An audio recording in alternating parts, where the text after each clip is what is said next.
Akbar and Birbal wari part 7. Akbar and Birbal ahanbagi part singi link description the pijari yengdriba taradi yengdriba yai. Episod asigi ahan wari lausing labor sing chap manana khalli.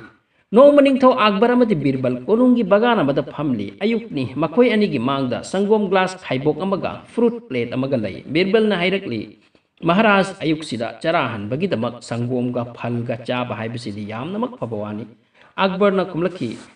aidi awathabi yamna pami Birbal na khumi aidi hainau yamna pamjai Maharaj maduda Akbar na hai Birbal nang khandra gadha di hainau pamde haibise manam phau namde hairibani ne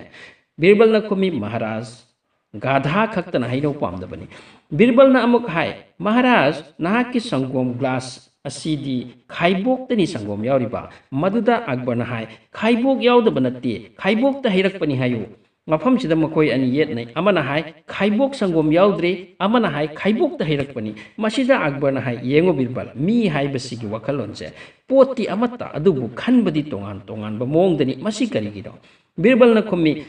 wa khuding makta tongan tongan khanba natte da ining tho losing leibasingdi pot amapu uraga chap manana khalli makoidi kari haiba losing leibasing chap manana khalli haiba adudi nang proof to ngamgadra Birbal na khumi ngamjagani ining tho ai tawjage adubu nahak ni yatang amatang tawtabiro pau chenthok hallo lakliba amabashagi hingda sahar sida laiba mi khibikta madudi mi punumakna sangom puraklaga konungi bagan da laiba guha sida hijin gadabani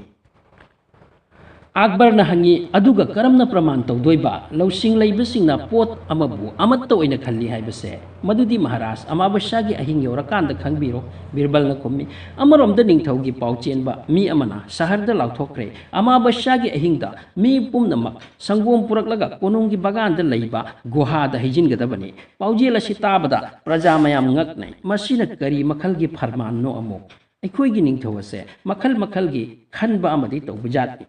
amabashagi ahing yorakle maikai mari mambanina mi khuding na khalli kari darkar gi sangom puraga hiruni ising oina purage kanana amambaduda udauba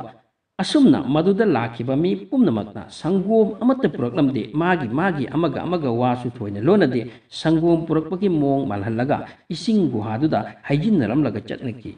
mathangi ayuk Akbar amadi Birbal laklaga yengluba tanjada sangom natte isingna thanduna leiramle guhado masida Akbar ngakhi masi kaino oirise aigi wabu prajana tadena masidi makoi yamna chauna maral leire maduda Birbal na hai prajagi maral natte Maharaj masini aina haijaki bado losing leibasing amatta oina khalli hairise makoina khalli kaidona sangom arembada haidoklaga manghangani amasung mase mi pumna khalli ni wafam ase ayaning de Birbal Prajana aigi wa indraga losing singduna tawrini hairise ai karamna yani Birbal na hai makoina nahaki wa indabanatte adubu makoigi gyana do sijinekibani nangna haining libase kairo Birbal maduda Birbal na khummi nahaki wahangi pauku losing singba makoina piba taredana asumna makoini dress change tawraga much koi hapchilaga sahargi kachinda tumin chatki makoi duna uki amasung tarakki mi khara chibon ngangdari aina sangomgi mahutta ising pukibani kanana udoiba iralsu oidaba thabaksu oikiba asumna amana mukhairi amana su amukhai karigi sangom kana dabada hiduk udoba masi targa Birbal na khumi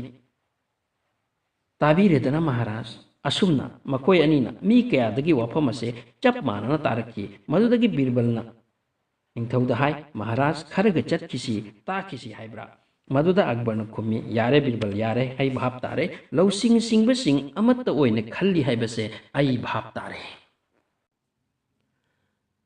ani subwari asaba kai nongma Akbar gi konungda Iran gi ningthau gi dut amalakhi aduga ningthau gi ayaba lawraga Iran gi ningthau na pirakpa chedo patharakhi maduda iri aina aigi dut gi matengna nahakonda khudol ama thajarakli madudi khutna sabak kayama sarang amada hapjaraklini madugi kay adubu khutna soktabada nahaki konunggi kana gumbana lauthokpa ngamraba ai yajagani nahaki konungda matik chaba losing leiba mi lei haibase natrabadi aigi mityengda marup ningthau nahaki konunggi mi singi izzat hantagani wafam asi tabada Akbar na Birbal da hanglakhi Birbal nangi kari wakhalno Birbal na phampham dagi hawgatli aduga try tawge tawringai mantri amana hairakhi Maharaj aigi mi amalai amuktang hotna hanke ꯃꯗꯨꯗꯒꯤ ꯁꯨꯈꯗꯦꯕ ꯀꯧꯕ ꯃꯟꯇ꯭ꯔꯤ ꯑꯃꯅꯁꯨ ꯍꯥꯏꯔꯛꯈꯤ, ꯃꯍꯥꯔꯥꯖ ꯋꯥꯐꯝ ꯀꯤꯕꯤ, ꯅꯍꯥꯛꯅ ꯕꯤꯔꯕꯜꯗ ꯍꯥꯟꯅ ꯍꯪꯊꯤꯕꯁꯦ ꯇꯧꯕꯤꯒꯅꯨ, ꯑꯃꯨꯛꯇꯪ ꯇꯞꯊꯕꯤꯈꯣ, ꯑꯩꯈꯣꯏꯗꯁꯨ chance ꯄꯤꯌꯨ꯫ ꯑꯛꯕꯔꯅ ꯋꯥꯐꯝꯁꯤꯗ ꯌꯥꯏ, ꯌꯥꯝꯅ ꯐꯕ ꯋꯥꯅꯤ꯫ ꯃꯗꯨꯗꯒꯤ ꯍꯥꯏꯔꯛꯈꯤ, ꯕꯤꯔꯕꯜ ꯅꯪ ꯑꯃꯨꯛꯇꯪ ꯉꯥꯏꯈꯣ, ꯑꯍꯥꯟꯕꯗ ꯁꯨꯈꯗꯦꯕꯄꯨ ꯑꯃꯨꯛꯇꯪ ꯍꯣꯠꯅꯍꯟꯁꯤ꯫ ꯐꯅꯤ ꯏꯅꯤꯡꯊꯧ ꯍꯥꯏꯔꯒ ꯕꯤꯔꯕꯜ ꯃꯥꯒꯤ ꯐꯝꯐꯝꯗ ꯐꯝꯊꯈꯤ꯫ ꯃꯗꯨꯗꯒꯤ ꯃꯟꯇ꯭ꯔꯤ ꯁꯨꯈꯗꯦꯕ ꯁꯤꯡꯅ ꯍꯥꯏꯔꯛꯈꯤ, ꯃꯍꯥꯔꯥꯖ ꯑꯩꯒ ꯌꯥꯝꯅ ꯈꯪꯅꯖꯕ ꯖꯥꯗꯨ ꯍꯩꯕ ꯖꯥꯗꯨꯔꯥꯝ ꯀꯧꯕ ꯑꯃ ꯂꯩ, ꯃꯥꯕꯨ ꯑꯃꯨꯛꯇꯪ ꯀꯧꯁꯤꯟꯖꯒꯦ꯫ ꯃꯗꯨꯗ ꯑꯌꯥꯕ ꯄꯤ꯫ ꯖꯥꯗꯨꯔꯥꯝꯅ ꯗꯔꯕꯥꯔꯗ ꯆꯪꯁꯤꯜꯂꯛꯏ꯫ ꯆꯪꯁꯤꯜꯂꯛꯄꯒ ꯑꯍꯥꯟꯕꯗ ꯃꯥꯅ ꯖꯥꯗꯨꯒꯤ ꯃꯇꯦꯡꯅ ꯒꯨꯂꯥꯞ ꯂꯩ ꯑꯃ ꯑꯣꯏꯍꯜꯂꯒ ꯅꯤꯡꯊꯧꯗ ꯄꯤ꯫ ꯅꯤꯡꯊꯧꯅ ꯁꯨꯀ꯭ꯔꯤꯌꯥ ꯍꯥꯏ꯫ ꯃꯗꯨꯗꯒꯤ ꯖꯥꯗꯨꯔꯥꯝꯅ ꯎꯄꯨ ꯑꯃ ꯄꯨꯁꯤꯜꯍꯜꯂꯛꯏ, ꯅꯨꯄꯥ ꯑꯃꯕꯨꯁꯨ ꯀꯧꯏ꯫ ꯅꯨꯄꯥ ꯑꯗꯨꯕꯨ ꯎꯄꯨꯗ ꯆꯪꯍꯜꯂꯤ, ꯉꯁꯥꯏꯒꯤ ꯀꯩ ꯌꯥꯎꯕ ꯁꯔꯪꯗꯨꯕꯨ ꯐꯤꯅ ꯀꯨꯞꯊꯍꯜꯂꯤ꯫ ꯃꯗꯨꯗꯒꯤ ꯖꯥꯗꯨꯒꯤ ꯃꯟꯇ꯭ꯔ ꯂꯣꯟꯕ ꯍꯧꯔꯛꯈꯤ꯫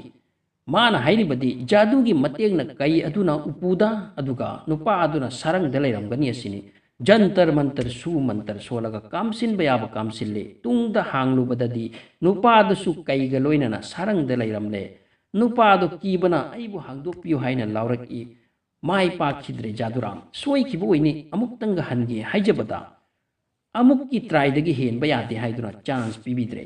ꯃꯁꯤꯗ ꯑꯛꯕꯔꯅ ꯕꯤꯔꯕꯜꯕꯨ ꯑꯃꯨꯛ ꯀꯧꯁꯤꯜꯂꯤ, ꯇ꯭ꯔꯥꯏ ꯇꯧꯅꯕ꯫ ꯇꯥꯟꯖꯥꯁꯤꯗ ꯃꯟꯇ꯭ꯔꯤ ꯗꯤꯂꯩꯔ ꯁꯤꯡꯅ ꯍꯥꯏꯔꯛꯈꯤ, ꯃꯍꯥꯔꯥꯖ ꯑꯩꯒ ꯈꯪꯅꯕ ꯑꯐꯥꯎꯕ ꯁꯥꯗꯨ ꯑꯧꯖꯥ ꯀꯥꯂꯤꯕꯥꯕꯨ ꯑꯃꯨꯛꯇꯪ ꯀꯧꯁꯤꯟꯖꯒꯦ꯫ ꯃꯥꯗꯤ ꯀꯥꯂꯤ ꯅꯤꯡꯕ ꯃꯤꯅꯤ, ꯃꯥꯒꯤ ꯄꯋꯥꯔꯁꯨ ꯑꯃꯨꯛꯇꯪ ꯌꯦꯡꯁꯤ, ꯑꯌꯥꯕ ꯄꯤ꯫ ꯑꯧꯖꯥ ꯀꯥꯂꯤꯕꯥꯕꯨ ꯀꯧꯁꯤꯜꯂꯤ꯫ ꯑꯃꯔꯣꯝꯗ ꯁꯔꯪꯗꯨꯗ ꯉꯁꯥꯏꯒꯤ ꯃꯤ ꯑꯗꯣ ꯂꯩꯔꯤ꯫ ꯍꯟꯗꯛꯃꯨꯛꯁꯨ ꯁꯔꯪꯗꯨ ꯐꯤꯅ ꯀꯨꯞꯁꯤꯜꯍꯜꯂꯦ꯫ ꯃꯗꯨꯗꯒꯤ ꯀꯥꯂꯤꯕꯥꯕꯨꯅ ꯃꯥꯅ ꯈꯪꯖꯕ ꯇꯟꯇ꯭ꯔ ꯃꯟꯇ꯭ꯔ ꯄꯥꯊꯕ ꯍꯧꯏ꯫ ꯀꯥꯝꯁꯤꯜꯂꯤ꯫ ꯃꯗꯨꯗꯒꯤ ꯐꯤ ꯍꯥꯡꯂꯨꯕ ꯃꯇꯝꯗ ꯉꯁꯥꯏꯒꯤ ꯅꯨꯄꯥꯗꯨ ꯂꯩꯔꯝꯗ꯭ꯔꯦ, ꯀꯩ ꯑꯗꯨꯗꯤ ꯁꯔꯪꯗꯨꯗ ꯑꯗꯨꯝ ꯂꯩꯔꯝꯃꯤ꯫ ꯅꯨꯄꯥꯗꯣ ꯃꯤꯔꯛꯇꯒꯤ ꯀꯨꯜꯂ ꯀꯨꯜꯂꯒ ꯊꯣꯔꯛꯈꯤ꯫ ꯀꯥꯂꯤꯕꯥꯕꯨꯁꯨ ꯃꯥꯏ ꯄꯥꯛꯇ꯭ꯔꯦ꯫ ꯑꯁꯨꯝꯅ ꯗꯔꯕꯥꯔꯗ ꯂꯩꯕ ꯃꯤꯁꯤꯡꯗ ꯃꯊꯪ ꯃꯊꯪ ꯍꯪꯂꯦ, ꯀꯅꯥ ꯂꯩꯔꯤ? ꯁꯔꯪꯒꯤ ꯀꯩ ꯑꯁꯤꯕꯨ ꯈꯨꯠꯅ ꯁꯣꯛꯇꯕꯗ ꯃꯄꯥꯟꯗ ꯄꯨꯊꯣꯔꯛꯄ ꯑꯃ ꯊꯣꯔꯛꯇ꯭ꯔꯦ꯫ ꯃꯁꯤꯗ ꯑꯛꯕꯔꯅ ꯍꯥꯏ, ꯕꯤꯔꯕꯜ ꯅꯪ ꯑꯃꯨꯛꯇꯪ ꯍꯣꯠꯅꯧ꯫ ꯃꯁꯤꯗ ꯕꯤꯔꯕꯜ ꯍꯧꯒꯠꯂꯛꯈꯤ꯫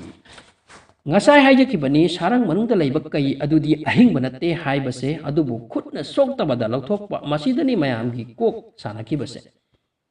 ꯕꯤꯔꯕꯜ ꯍꯧꯒꯠꯂꯤ, ꯁꯔꯪ ꯅꯥꯛꯇ ꯆꯪꯂꯒ ꯃꯨꯟꯅ ꯌꯦꯡꯉꯤ, ꯑꯗꯨꯒ ꯈꯜꯂꯤ, ꯃꯁꯤꯒꯤ ꯀꯩ ꯑꯁꯦ ꯀꯔꯝꯅ ꯈꯨꯠꯅ ꯁꯣꯛꯇꯕꯗ ꯂꯧꯊꯣꯛꯀꯅꯤ? ꯈꯨꯠꯅ ꯁꯣꯛꯇꯕꯗ ꯂꯧꯊꯣꯛꯎ ꯍꯥꯏꯕꯁꯤꯅꯗꯤ ꯌꯥꯕꯒꯤ ꯋꯦ ꯑꯃꯗꯤ ꯁꯣꯏꯗꯅ ꯂꯩꯒꯅꯤ꯫ ꯃꯗꯨꯗꯒꯤ ꯃꯥꯅ ꯍꯥꯏꯔꯛꯈꯤ, ꯏꯅꯤꯡꯊꯧ ꯑꯩꯉꯣꯟꯗ ꯃꯩ ꯏꯛꯂꯕ ꯌꯣꯠ ꯑꯅꯤꯇꯪ ꯄꯤꯍꯟꯕꯤꯌꯨ꯫ ꯈꯨꯗꯛꯇ ꯃꯩꯅ ꯂꯥ ꯂꯥ ꯂꯥꯎꯅ ꯂꯧꯔꯒ ꯌꯣꯠ ꯑꯅꯤ ꯄꯨꯊꯣꯔꯛꯈꯤ꯫ ꯕꯤꯔꯕꯜꯅ ꯃꯗꯨꯒ ꯀꯩꯗꯨꯗ ꯅꯞꯁꯤꯜꯂꯤ꯫ ꯃꯌꯥꯝꯅ ꯉꯛꯅꯩ, ꯀꯩꯅꯣ ꯇꯧꯔꯤꯁꯦ? ꯃꯗꯨ ꯎꯕꯗ ꯍꯥꯏꯕꯒꯨꯝꯅ ꯃꯩꯁꯥ ꯐꯪꯕꯗ ꯀꯩ ꯑꯗꯣ ꯁꯧꯊꯈ꯭ꯔꯦ, ꯃꯍꯤ ꯑꯣꯟꯗꯨꯅ ꯃꯄꯥꯟꯗ ꯆꯦꯟꯊꯈ꯭ꯔꯦ꯫ ꯃꯌꯥꯝꯅ ꯉꯛꯅꯈꯤ꯫ ꯉꯁꯥꯏꯒꯤ ꯏꯔꯥꯟꯒꯤ ꯗꯨꯠ ꯑꯗꯨ ꯅꯣꯛꯏ꯫ ꯕꯤꯔꯕꯜꯅ ꯍꯥꯏ, ꯏꯅꯤꯡꯊꯧ ꯑꯩꯅ ꯀꯩ ꯂꯧꯊꯣꯛꯆꯔꯦ, ꯀꯩ ꯑꯁꯦ ꯃꯣꯝꯅ ꯁꯥꯔꯛꯄꯅꯤ, ꯃꯗꯨꯅ ꯃꯩ ꯐꯪꯕꯒ ꯁꯧꯊꯈꯤꯕꯅꯤ꯫ ꯑꯛꯕꯔꯅ ꯍꯥꯏ, ꯁꯥꯕꯥꯁ ꯕꯤꯔꯕꯜ, ꯅꯪꯃꯛꯇꯅꯤ꯫ ꯃꯗꯨꯗ ꯗꯨꯠ ꯑꯗꯨꯅ ꯍꯥꯏꯔꯛꯈꯤ, ꯏꯅꯤꯡꯊꯧ ꯅꯍꯥꯛꯀꯤ ꯀꯣꯅꯨꯡꯗ ꯃꯇꯤꯛ ꯆꯥꯕ ꯃꯤ ꯍꯥꯏꯕꯗꯣ ꯃꯍꯥꯛꯇꯅꯤ꯫ ꯃꯁꯤꯗꯤ ꯒ꯭ꯌꯥꯟꯒꯤ ꯆꯥꯡꯌꯦꯡꯅꯤ꯫ ꯑꯃꯁꯨꯡ ꯕꯤꯔꯕꯜꯅ ꯃꯗꯨ ꯇꯧꯗꯨꯅ ꯎꯠꯈ꯭ꯔꯦ꯫ ꯕꯤꯔꯕꯜꯅ ꯍꯥꯏ, ꯊꯥꯒꯠꯆꯔꯤ ꯃꯍꯥꯔꯥꯖ, ꯃꯔꯝ ꯑꯗꯨꯅ ꯊꯕꯛ ꯑꯃ ꯇꯧꯕꯗ ꯋꯥꯅ ꯈꯟꯕ ꯑꯗꯨꯒ ꯌꯥꯝꯅ ꯂꯨꯅ ꯇꯧꯕꯒꯤ ꯃꯍꯨꯠꯇ ꯂꯧꯁꯤꯡ ꯁꯤꯖꯤꯟꯅꯔꯕꯗꯤ ꯌꯥꯝꯅ ꯂꯥꯏꯅ ꯇꯧꯕ ꯌꯥꯏ ꯍꯥꯏꯕꯁꯦ ꯃꯁꯤꯒꯤ ꯆꯥꯡ ꯑꯃꯅꯤ ꯑꯩꯈꯣꯏꯅ ꯌꯦꯡꯕꯁꯦ꯫ ꯃꯌꯥꯝꯅ ꯍꯔꯥꯎꯅꯩ꯫ ꯕꯤꯔꯕꯜ ꯅꯨꯃꯤꯠ ꯑꯗꯨꯗ ꯌꯥꯝꯅ ꯆꯥꯎꯅ ꯃꯅꯥ ꯐꯪꯈꯤ꯫ ꯑꯍꯨꯝꯁꯨꯕ ꯋꯥꯔꯤ, ꯑꯛꯕꯔꯒꯤ ꯃꯨꯁ꯫ ꯅꯣꯡꯃ ꯑꯛꯕꯔꯒꯤ ꯔꯥꯖ ꯗꯔꯕꯥꯔ ꯍꯧꯒꯠꯂꯛꯄ ꯇꯟꯖꯥꯗ ꯑꯊꯥꯞꯄꯗꯒꯤ ꯃꯥꯒꯤ ꯁꯦꯅꯥꯄꯇꯤ ꯑꯃ ꯂꯥꯛꯇꯨꯅ ꯊꯨꯡꯖꯤꯜꯂꯩ꯫ ꯑꯗꯨꯒ ꯍꯥꯏꯔꯛꯈꯤ, ꯃꯍꯥꯔꯥꯖ, ꯍꯟꯗꯛꯀꯤ ꯂꯥꯟ ꯑꯗꯨꯗ ꯑꯩꯈꯣꯏꯅꯗꯤ ꯉꯝꯂꯛꯂꯦ ꯍꯥꯏꯕꯕꯨ ꯁꯤꯄꯥꯍꯤ ꯌꯥꯝꯅ ꯁꯤꯍꯧꯈ꯭ꯔꯦ꯫ ꯌꯥꯝꯅ ꯑꯀꯟꯕ ꯂꯥꯟ ꯑꯣꯏꯕ ꯃꯔꯝꯅ ꯑꯩꯈꯣꯏꯒꯤ ꯁꯤꯄꯥꯍꯤꯇ ꯅꯠꯇꯅ ꯁꯥꯃꯨ ꯁꯒꯣꯜ ꯈꯨꯠꯂꯥꯏ ꯌꯥꯝꯅ ꯃꯥꯡꯍꯧꯈ꯭ꯔꯦ꯫ ꯃꯟꯇ꯭ꯔꯤꯁꯤꯡꯅꯁꯨ ꯍꯥꯏ, ꯃꯍꯥꯔꯥꯖ, ꯑꯋꯥꯕꯅꯤ, ꯌꯥꯝꯅ ꯂꯣꯁ ꯑꯣꯏꯕ ꯍꯥꯏꯕꯗꯨꯅꯤ꯫ ꯂꯥꯟ ꯉꯝꯂꯛꯂꯕꯁꯨ ꯂꯣꯁꯅ ꯍꯦꯟꯈ꯭ꯔꯦ꯫ ꯑꯛꯕꯔꯅ ꯈꯨꯝꯃꯤ, ꯂꯥꯟꯒꯤ ꯏꯒꯤ ꯅꯥꯏꯒꯤ ꯁꯤꯕꯒꯤ ꯋꯥ ꯇꯥꯕꯗ ꯀꯣꯛ ꯆꯤꯛꯂꯦ, ꯉꯥꯎꯔꯦ꯫ ꯅꯨꯡꯉꯥꯏꯕ ꯐꯥꯒꯤ ꯇꯥꯏꯞꯀꯤ ꯋꯥ ꯑꯃꯇꯪ ꯇꯥꯍꯜꯂꯨ꯫ ꯃꯟꯇ꯭ꯔꯤꯁꯤꯡꯅ ꯈꯟꯅꯈꯤ, ꯃꯍꯥꯔꯥꯖꯁꯦ ꯑꯍꯟ ꯑꯣꯏꯔꯛꯇꯨꯅ ꯇꯧꯔꯤꯁꯦ ꯐꯥꯒꯤ ꯇꯧꯒꯦ ꯈꯟꯅ ꯃꯟꯇ꯭ꯔꯤ ꯑꯃꯅ ꯌꯥꯝꯅ ꯀꯣꯏ ꯁꯥꯡꯕ ꯃꯤ ꯑꯃ ꯎꯔꯒ ꯍꯥꯏꯔꯛꯈꯤ, ꯑꯩꯒꯤ ꯄꯨꯕꯣꯛꯀꯤ ꯀꯣꯏ ꯑꯗꯣ ꯑꯁꯨꯛꯀꯤ ꯃꯇꯤꯛ ꯁꯥꯡꯉꯤ, ꯃꯗꯨꯗ ꯎꯆꯦꯛ ꯃꯍꯨꯝ ꯆꯥꯕ ꯃꯥꯅ ꯈꯪꯍꯧꯗꯦ꯫ ꯑꯛꯕꯔ ꯑꯃꯗꯤ ꯃꯌꯥꯝ ꯅꯣꯛꯅꯈꯤ꯫ ꯑꯃꯅ ꯑꯃꯨꯛ ꯍꯥꯏꯔꯛꯈꯤ, ꯑꯩꯒꯤ ꯄꯨꯕꯣꯛꯀꯤ ꯃꯨꯁꯇꯤ ꯑꯁꯨꯛꯀꯤ ꯃꯇꯤꯛ ꯁꯥꯡꯉꯤ ꯑꯃꯗꯤ ꯀꯜꯂꯤ, ꯃꯗꯨꯗꯤ ꯃꯥꯅ ꯃꯗꯨꯒꯤ ꯃꯇꯦꯡꯅ ꯏꯁꯤꯡ ꯕꯥꯜꯇꯤ ꯄꯨꯔꯒ ꯆꯠꯂꯤ꯫ ꯑꯃꯅ ꯑꯃꯨꯛ ꯍꯥꯏꯔꯛꯈꯤ, ꯃꯍꯥꯔꯥꯖ, ꯑꯩꯒꯤ ꯄꯨꯕꯣꯛꯀꯤ ꯃꯨꯁꯇꯤ ꯊꯥꯡꯁꯥꯡ ꯑꯅꯤꯒꯨꯝ ꯁꯥꯡꯊꯩ꯫ ꯑꯃꯅ ꯑꯃꯨꯛ ꯍꯥꯏ, ꯑꯩꯒꯤ ꯏꯄꯥ ꯏꯄꯨꯗ ꯀꯣꯏ ꯃꯨꯁ ꯌꯥꯝꯅ ꯁꯥꯡꯕ ꯌꯥꯎꯈꯤꯗꯦ ꯍꯥꯏꯕꯕꯨ ꯑꯩꯒꯤ ꯃꯨꯁ ꯑꯁꯦ ꯑꯁꯨꯛꯀꯤ ꯃꯇꯤꯛ ꯅꯨꯡꯁꯤꯖꯩ, ꯐꯖꯩ꯫ ꯃꯁꯤ ꯑꯩꯅ ꯍꯖꯥꯝꯗ ꯐꯥꯎ ꯄꯥꯏꯍꯟꯗꯦ, ꯏꯁꯥꯅ ꯀꯛꯆꯔꯤꯅꯤ꯫ ꯅꯤꯡꯊꯧꯅ ꯈꯨꯝꯃꯤ, ꯌꯥꯏ ꯌꯥꯏ, ꯅꯪꯒꯤ ꯃꯨꯁꯀꯤ ꯋꯥꯔꯤꯗꯤ ꯂꯩꯕꯥꯛ ꯊꯨꯡꯅ ꯂꯤꯅꯔꯤꯕ ꯅꯠꯇ꯭ꯔꯗꯣ? amana amuk hairake maharaj aigi mus ase khajik kaklubada aigi nupina yumda changhante numitto masida mantri amuna amuk hairake jahapana aigi mus ase kanagumana kakthatlo hairabati aidi guhada chongtharaga sijakibana phai khalli masida akbar na swaire e asengba aduga aigi mus ase kanagumana paige chingge phawba khallaba magi mangak kakkani wafam sitabada mathang mathang hainarakhi ining thogi muspu kanana chingladawrino chinglaga thawai mangningba kanano kanana sumadugi thawna ado utloida birbal wa pumna maktari tuminna phamli akbar na mangon onsillaga hairakhi kaino birbal wari asida nang yaudi kaino nangbu aigi wa asida yaningdi hairibra maduda khumlakhi huzur ai nahaki bichar bu yajeida nahak konda thajei adubu haibati nang aigi wa yaningdabagi wanine kanagumba aigi mus paige chingge hotnarabadi magi ko kakkani haibase birbal na khomi yaningde da maharaj ai yaningde kanagumba nahaki mus pairaga chingbada hekta ngak kakwa haibase ai yaningde madudi yengbabu nungbu nungaini masida mantri sing launarake birbal nang na hairise kaino mahak sahan sani laibak sigi madugi wadudi henjille amana hairake maharaj nangbu izzat manghan bani birbalna mabu chairak pibiyu akbar na hairake birbal nang kari khalli birbal na khomi maharaj ai dina hake muspai baching baduda mithai pijagani masida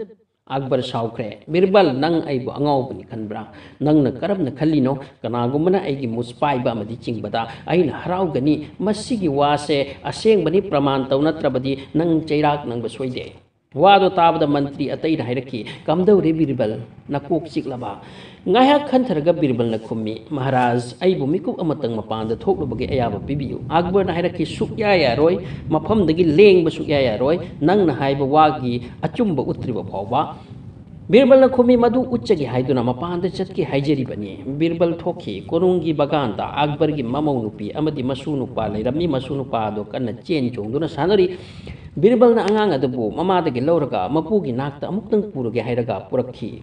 darbar gi mi punumak ngaknakre angang ama puduna lakpaduda angang ado ningthauda pamhalli maharaj nasu se pamdaba sanglamlani amuktang pambiu angang ado pamle amasung mapugi tampakta nok kheduna magi mus chingba yaba chingle phoire maudagi birbal na hai angang asira na hake mus chingli base yengbada kaya adu nungairaba mithai bu pijaninge adubu maharaj angang sigi kok kakke khanbiribra akbar bhap taki mayamne birbal gi losingbu thagat nakhi mari subawari thaibong pambi akbar ningthaugi bagana do yamna phajai maduda makhal mathel gi hairang lairang satli makhal mathel gi ahaw thumsu palli madugi bagana do mir kaubu nupa mana sangi yengsin thijilli nongma birbal na bagana duda chatki bada mir yamna nungaitana kaptuna lairamba thengnarure birbal na hangi maram mir na komi aigi pusi chupagi paisa bagana sida kana lakte khanna karaude khanna thaibong pambi asigi makongda phumduna thambani adubu kanana no khangdi pukhiramle aidi mangjere loire kamdawni khangde maharaj birbal na hai nayumda setna thamdraga sidabu paisa thamba honabra mir na khumi aidi sida matam khibik leibanina phani khanna tawjarubani aina soikibani birbal na hai nangna masida paisa thambada mi amana di soidana uramgani mir na hai ude maramdi mafam sida ningthau nahak amadi mantri ama ani natana kanasu lakti birbal na hai acha phare ai khange nangi paisa phangba yabagi kok amuktang thathakige hairamlaga chatki birbal na mayum da salaga khalli kanana oibiyai baganda mi su lakte hairi kanagumba maiba hidak semba mi khaktadi mana masing thibagi baganda changlamba su yai masida amuktang makok sanarabadi thok pra yenge khanduna mak yamna kan khanthai mathangi nomit raj darbar chatki ningthau da warili mayam da su tahalli madudagi birbal na ningthau gi ayaba lauraga mantri singda wahang hangki nahakhoigi marakta kanagumba handak hakchang ngamdaduna hidak sijinnaba yaubra amana hagwatlaga hairakki ai kharani se khwang na duna leirambani madudagi ayurved hidak ama chabadagi khara yangle birbal na hai hidak ado kanana sembano kadai dagino nupaduna khummi kaino birbal nang na hairi se hidak ado aigi nupi